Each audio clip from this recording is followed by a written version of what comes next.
So we're going to take a look at how we can really get something down on guitar, and we're going to do it in a couple different ways. The first one is a thing I call photo copying that really has helped my playing a lot. And the disclaimer here is this is not if you're playing something very specific that has to, like that, like some kind of, open chord picking thing that has to be kind of done that way. This is more if you want to get something down like a closed thing, some kind of lick, and you want to play it all over the guitar. You want to really, really own it, make it a party.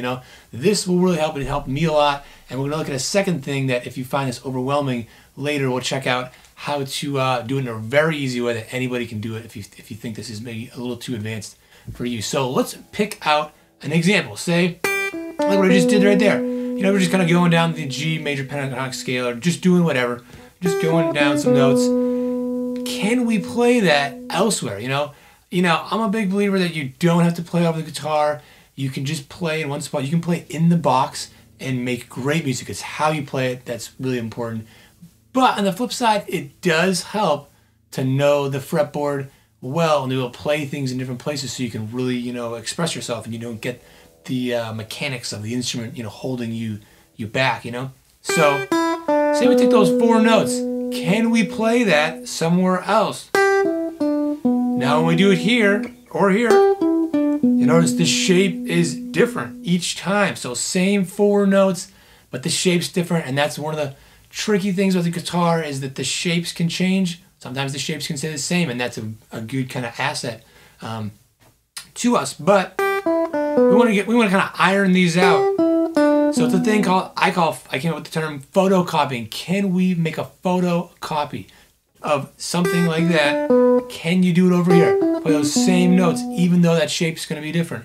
And then over here is going to be the same as this, because these strings are tuned evenly, these 4, but these 2 tuned different, so that throws things off, throws a wrench in it, makes the shapes a little different. But we want to, again, iron this out. So the thing to do is to take any old thing, a simple thing, something like that, practice in other places, and go back and forth, and that'll really get you to own that thing, but it'll really get you to own the guitar and get it down a lot better. Now, if this is too tricky for you, say like you think I don't know the fretboard that well, I kind of know down here, I can't venture around, and I can't just take something and play it in different spots. And also, should also say different, different octaves too. So it doesn't have to be the same octave, but try it, different octaves, different positions. But say you're like, oh, I can't do that. I don't know the notes on the guitar very well. I don't know my scale degrees, all that kind of stuff. That's just rocket science to me. Well, you don't need to. Just start with 1 note. It's like right here, this is a G. We don't need to know that though, right? G. Find other Gs, either the same one, so it's the same one on different strings, or again, different octaves. And just try that right there, and try then adding on. So add on the next note. And now that shape's gonna be different. Now if you go like this, and you go, ooh, see how it sounds different? So we want to just use our ears if you don't know the notes that well. I mean, ultimately we want to just use our ears anyways, right? Make that adjustment like, oh, there it is. And just really go back and forth, just drill that in and start adding on. And this is just like the game Simon.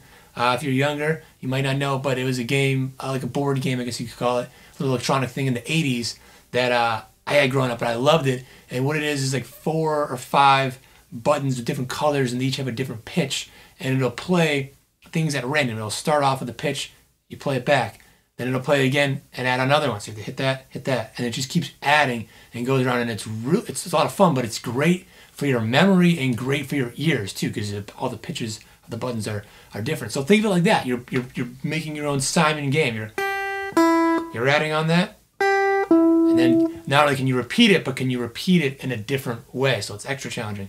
And then you're adding on that. And just try it in different places. Just start with maybe just 2, to make it easy. And then start mixing up. We're just going to scale, but maybe you throw it up there, Or maybe you're...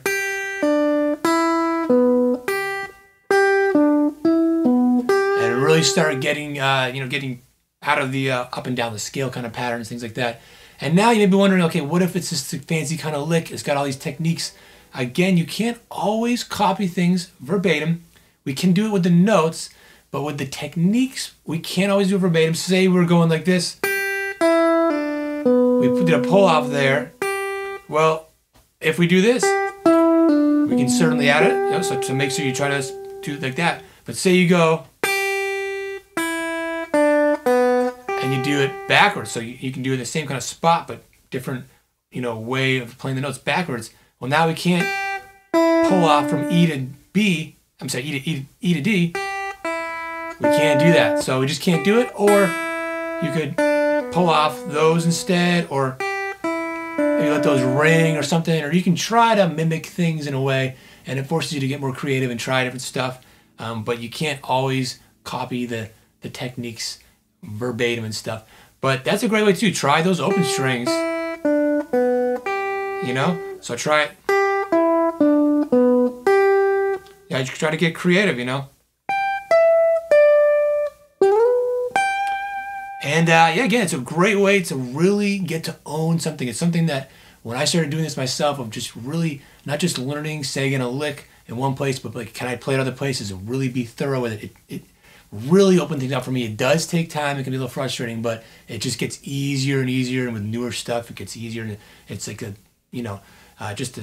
it just gets expedited, So if you're looking for more tips on practicing, check out my video, creating your not to do practice list, because that's sometimes just as important to know what to practice. You want to know things to avoid. It's a little list I compiled of things to avoid, having a little fun with it too. So check that out. And if you haven't already, hit that subscribe button down below to keep up to date with future videos if you like stuff like this. But check out the other video too, and I'll see you in the next video.